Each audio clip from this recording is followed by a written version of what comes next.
Баршаңызға қайырлы күн достар, сіздермен бірге Кәмшат, менің арнама қош келдіңіздер. Бүгін сіздермен кешкі асқа өте тез даярланатын әрі жеңіл тағам рецептімен бөлісетін боламын. Міндетті түрде видеоны соңына дейін қараңыздар, менімен бірге болыңыздар.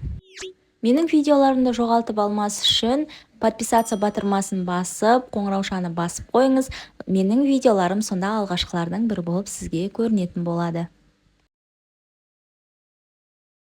Ең алдымен картошкаларымызды жуып тазалап, кастрюлемізге су құйып қайнататын боламыз. Тұз салып, бетін жауып, піскенше қайнатамыз. Бұл картошкадан біз пюре жасайтын боламыз.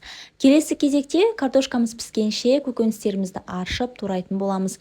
Мен пияз және тәтті бұрыш, сәбізді қолданамын. Пиязды дәл видеодағыдай ұсақтап турап алатын боламыз.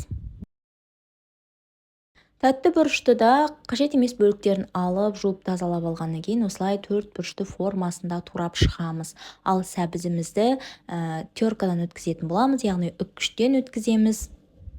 Қаласаңыз ұсақтап турасаңыз да болады, бірақ сәбізді осылай үккіштен өткізген тезірек пісуіне әсер ететін болады. Турап дайындап алған көкөністерімізді енді қуыруға кірісеміз. Табамызға май құйып, май қызған сәтте пиязымызды салып қуырып аламыз. Пияз жақсылап қуырылып сарғая бастаған сәтте үстіне тәтті бұрышымызды салып жақсылап араластырамыз.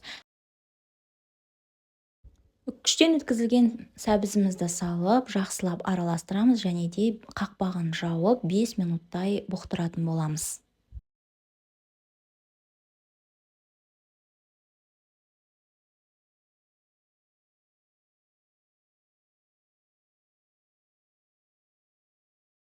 Осы уақыт аралығында біздің картошкамыз да пісіп шығады. Суын төгіп тастап, осылай езіп аламыз, яғни пюре дайындаймыз.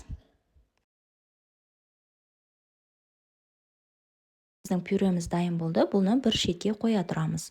Міне осы уақыт аралығында біздің көкөністеріміз бұғып шықты және де бір ас қасық көлемінде томат пастасын салып, жақсылап араластырамыз және үстінен 400 грамм тартылған етті, яғни фаршты қосамыз. Және татымына қарай тұз, бұрышын салып, жақсылап араластырып қуыратын боламыз. Қазақша контентті қолдап, соның ішінде менің YouTube арнамның дамуына үлесіңізді қосып, лайк басып, комментарий жазып, және де достарыңызбен осы видеомен бөлісе кетіңіз. Жақсылап араластырып қуырып алғаннан кейін қақпағын жауып 15 минуттай бұқтыратын боламыз. Духовкаға салатын формамызға осылай ең алдымен дайын болған фаршымыз, яғни етімізді саламыз. Сіз кез келген өзіңіздің духовкаңыздың формасына, дөңгелек формасына да сала берсеңіз болады. Мен 4 бұрышты формасын қолдандым. Барлық жеріне жететіндей етіп тегістеп шығатын боламыз.